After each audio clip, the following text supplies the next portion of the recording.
O Senhor esteja convosco. Ele está no meio de nós. Proclamação do Evangelho de Jesus Cristo segundo Lucas. Glória a vós, Senhor.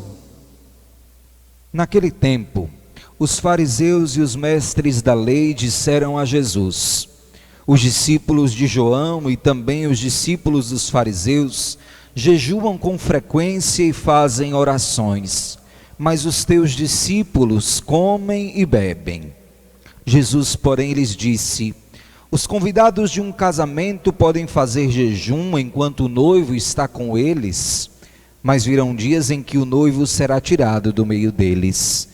Então, naqueles dias, eles jejuarão. Jesus contou-lhes ainda uma parábola. Ninguém tira retalho de roupa nova para fazer remendo em roupa velha, senão vai rasgar a roupa nova, e o retalho novo combinará com a roupa velha. Ninguém coloca vinho novo em odres velhos, porque senão o vinho novo arrebenta os odres velhos e se derrama, e os odres se perdem. Vinho novo deve ser colocado em odres novos, e ninguém, depois de beber vinho velho, deseja vinho novo, porque diz: o velho é melhor. Palavra da salvação. Glória a vós, Senhor.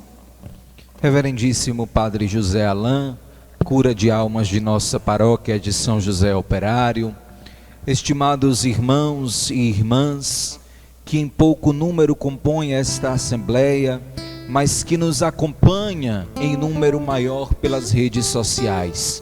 A você também a nossa saudação, neste dia em que nós celebramos a missa votiva, isto é, dedicada ao Sagrado Coração de Jesus, na intenção pelos fiéis defuntos. Meus irmãos, muito me admira quando nós encontramos um catolicismo frouxo na cabeça e no coração de alguns dos nossos irmãos.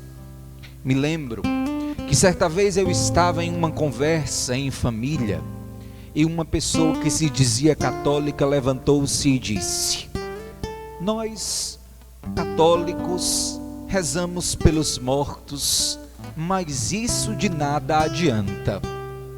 Então, um dos meus primos, à época protestante, levantou-se e disse: não, fulana, para nós os protestantes, a oração pelos mortos não tem sentido, porque nós não acreditamos na existência do purgatório. Mas para vocês que professam esta fé, tem toda a razão de se orar pelos defuntos. Aquela resposta trouxe ao meu coração dois sentimentos. O primeiro sentimento, o de tristeza, porque percebia-se claramente que não havia por parte da parte católica minimamente catequese nem conhecimento sobre as questões da fé. E o segundo conhecimento, alegria, porque compreendia que a doutrina da igreja de algum modo continuava viva, e pasmem, não no coração de um católico, mas na boca de um protestante. Se o católico deixasse de existir, o protestante saberia e manteria viva qual era a doutrina católica acerca da morte humana, quais eram os princípios da fé católica. Ou seja, a boca do protestante trazia sobre ela uma tradição oral sobre a nossa fé. Padre, mas afinal de contas, utilizando-me inclusive das mesmas palavras desta pessoa, desta mulher, em que consiste o sentido de orar pelos mortos? Nós estamos vivendo o mês de setembro, o mês da Bíblia, e em geral, por causa de uma cultura um pouco protestantizada, A nossa primeira pergunta dentro do contexto dessas questões é: onde está na Bíblia? Antes de responder a essa pergunta, eu quero desconstruí-la. Primeiro, porque para nós católicos, uma doutrina necessariamente não precisa estar explícita nas Escrituras, porque para nós ela não é a única fonte de fé, ela é uma das fontes de fé. Quando alguém, portanto, lhe perguntar onde isso está na Bíblia, você precisa primeiro desconstruir a pergunta, porque necessariamente uma doutrina não precisa estar explícita na Bíblia para ser verdadeira, porque nós acreditamos que há um tripé que sustenta as razões da nossa fé. A Bíblia é uma delas. A outra, a tradição. A outra, o magistério. Mas, para responder à pergunta e privilegiar as Sagradas Escrituras, uma vez que nós estamos no mês da Bíblia, o padre fez questão de não usar o lecionário, mas usar a própria Sagradas Escrituras, para nós entendermos onde na palavra de Deus nós encontramos fundamentação para a oração pelos mortos. Você que está em casa, eu quero interpelar a você que pegue a sua Bíblia, seja qual for a edição, para abrir comigo no segundo livro de Macabeus, no capítulo 12, a partir do versículo 42.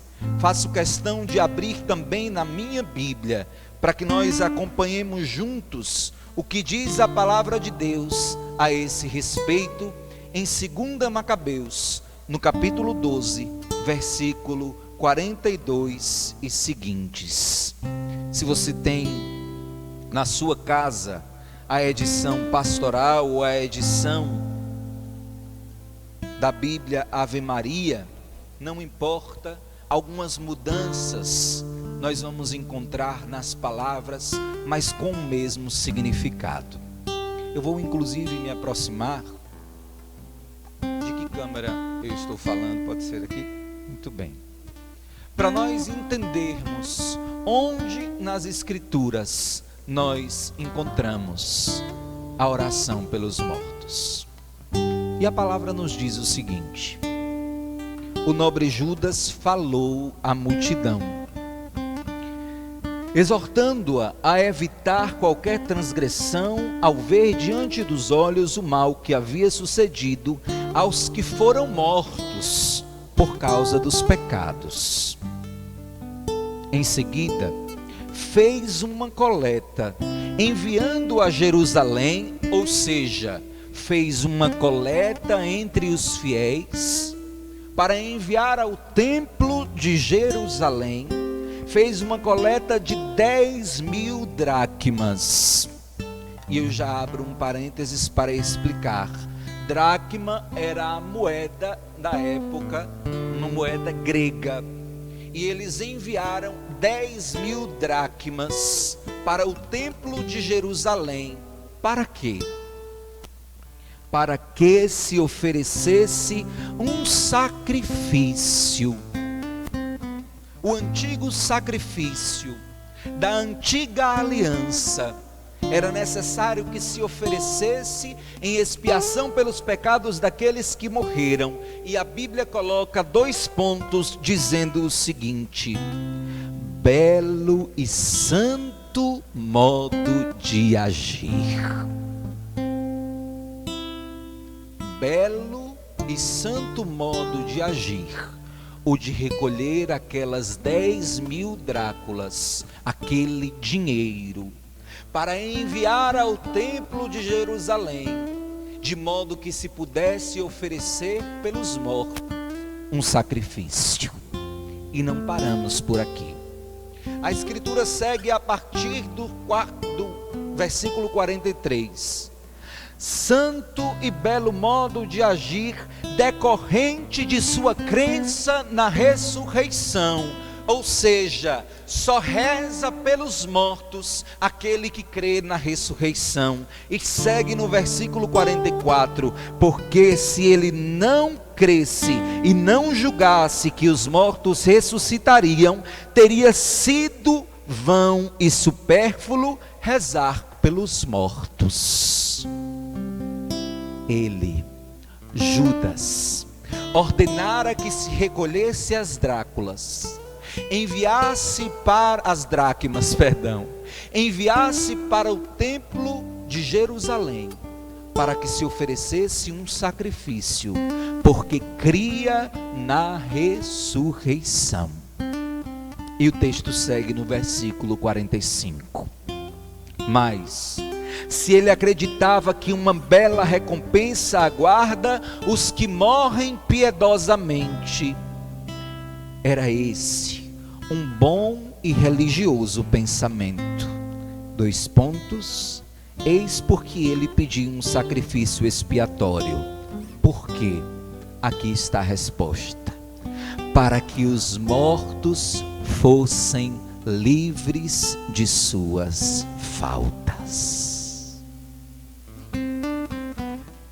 Padre, morreu, acabou. Não, era necessário que se oferecesse um sacrifício para que os mortos fossem livres dos seus pecados.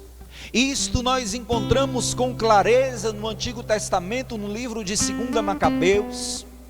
E nós poderíamos continuar citando a palavra de Deus, e você que está em casa pode anotar o livro de 2 Timóteo, no capítulo 1, versículo 15 a 18, Paulo que intercede por um falecido.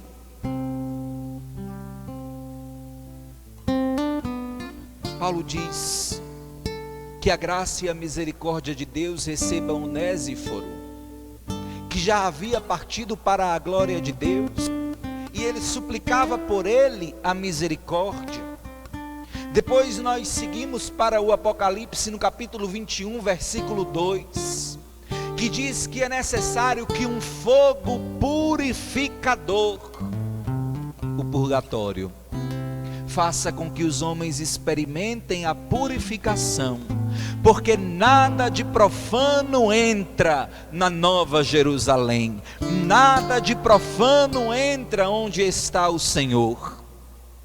E nós poderíamos continuar aqui citando uma série de versículos bíblicos que vão confirmando, por exemplo, a palavra de Deus, quando no Evangelho diz que para todos os pecados existe perdão, mas para a blasfêmia contra o Espírito Santo não há perdão, disse Jesus, nem neste mundo e nem no outro. Isso significa dizer que para alguns pecados existe sim um perdão que se dá no outro século, no outro mundo.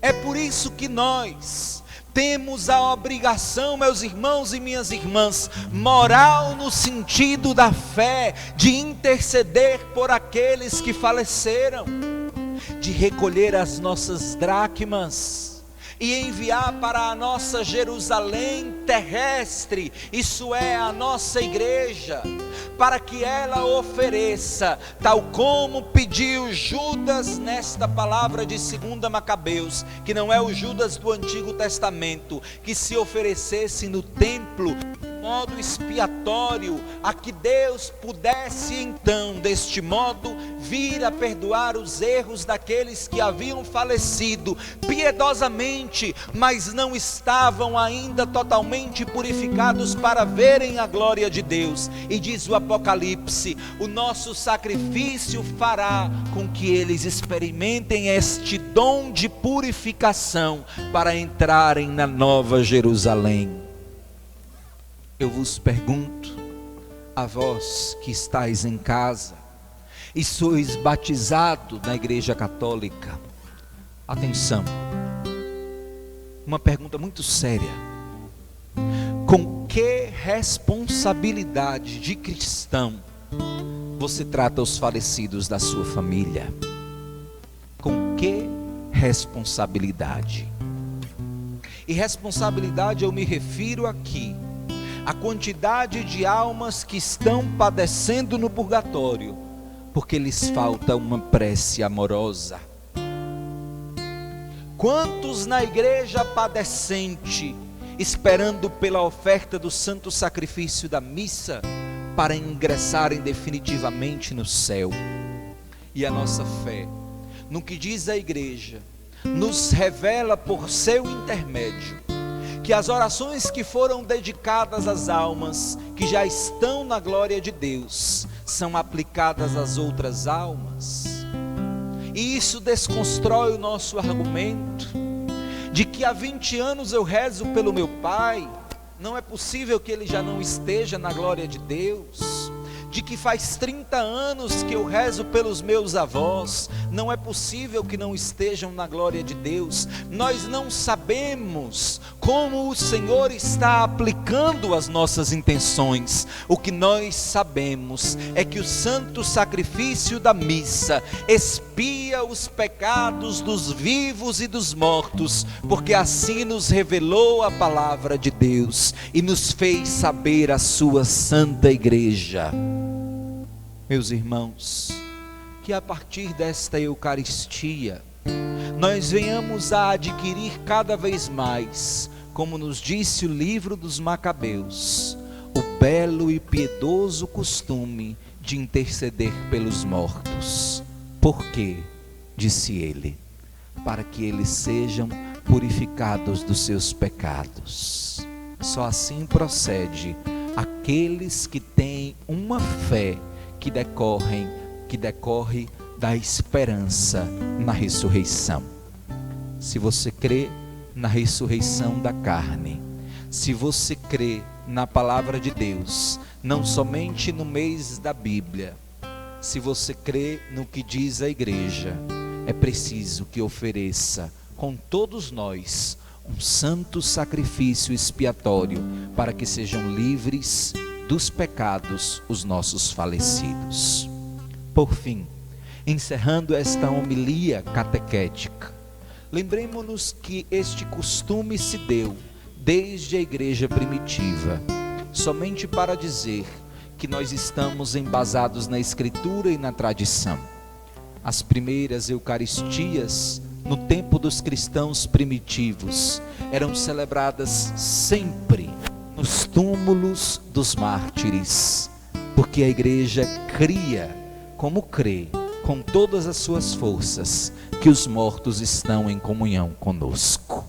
Que o Senhor, pelas almas dos fiéis defuntos, nos ajude a tomar consciência desta nossa moral e responsável ação de interceder pelos mortos, para que um dia, quando partirmos, tenhamos também nós neste mundo alguém que peça a Jesus pela nossa salvação. Amém. E vamos juntos, irmãos e irmãs, apresentar a Deus as nossas preces. Pelo Papa e pelas demais autoridades da Igreja, para que sejam autênticos administradores do ministério de Deus, rezemos. Por vosso amor, atendei-nos, Senhor. Por vosso amor, atendei-nos, Senhor. Pelos chefes do povo,